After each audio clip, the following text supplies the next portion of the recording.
అందరికీ నమస్కారం. మన అందరం ఎంతో ఆసక్తిగా ఎదురుచూస్తున్న ఆంధ్రప్రదేశ్ జిల్లా కోర్టు ఆఫీస్ సబార్డినేట్ పరీక్ష ఫలితాల గురించి మాట్లాడుకుందాం. అయితే అనుకున్నట్టుగా ఫలితాలు రాలేదు. వాటి విడుదలలో కొంచెం ఆలస్యం జరుగుతోంది. అసలు దీని వెనుక కారణాలేంటి, ప్రస్తుతం పరిస్థితి ఎలా ఉంది, ఈ ప్రశ్నలన్నింటికీ సమాధానాలు ఈ విశ్లేషణలో వివరంగా తెలుసుకుందాం. ఇప్పుడు అందరి మదిలోనూ మెదులుతున్న ఒకే ఒక ప్రశ్న, అసలు ఈ ఏపీ కోర్టు ఫలితాలు ఎందుకు ఆలస్యమవుతున్నాయి?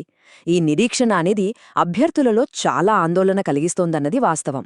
దీని వెనుక అసలు కారణమేంటో ఇప్పుడు చూద్దాం. నిజానికి మనకు అందిన సమాచారం ప్రకారం ఫలితాలు జనవరి 5వ తేదీనే విడుదల కావాల్సింది. కాని కొన్ని కారణాల వల్ల అది జరగలేదు, వాయిదా పడింది. ఇది సహజంగానే అభ్యర్థులలో తీవ్రమైన ఆందోళనకు దారితీసింది. ఈ స్లైడ్ చూస్తే మనకు పరిస్థితి ఇంకా స్పష్టంగా అర్థమవుతుంది. చూడండి, మొదట జనవరి 5న వస్తాయని అందరూ భావించారు. ఇప్పుడది జనవరి 6కి మారవచ్చని అంటున్నారు.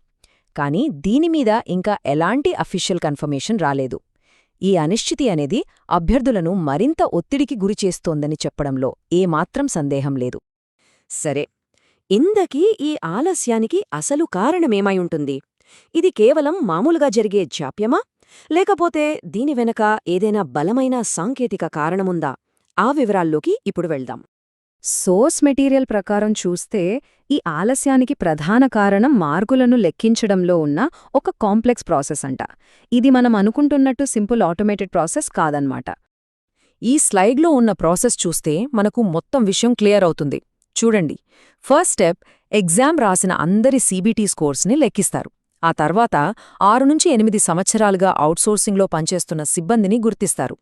ఇప్పుడు అసలు పాయింట్ ఏంటంటే, వాళ్లకి నోటిఫికేషన్ ప్రకారం కొన్ని సర్వీస్ మార్కులు ఇవ్వాలి కదా, ఆ మార్కులను వాళ్ల సీబీటీ స్కోర్స్కి మాన్యువల్గా యాడ్ చేస్తున్నారట.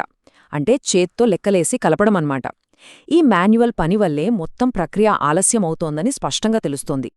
అయితే ఈ ఆలస్యం మీద అభ్యర్థులు సోషల్ మీడియాలో, ముఖ్యంగా యూట్యూబ్ కామెంట్స్లో రకరకాలుగా స్పందిస్తున్నారు. వాళ్ల అభిప్రాయాలను చాలా బలంగా చెప్తున్నారు. వాటిలో కొన్ని చాలా సీరియస్ ఆరోపణలు కూడా ఉన్నాయి. అవేంటో ఇప్పుడొకసారి చూద్దాం. ఇక్కడ చూడండి, భరత్ అనే ఒక అభ్యర్థి చేసిన కామెంటిది.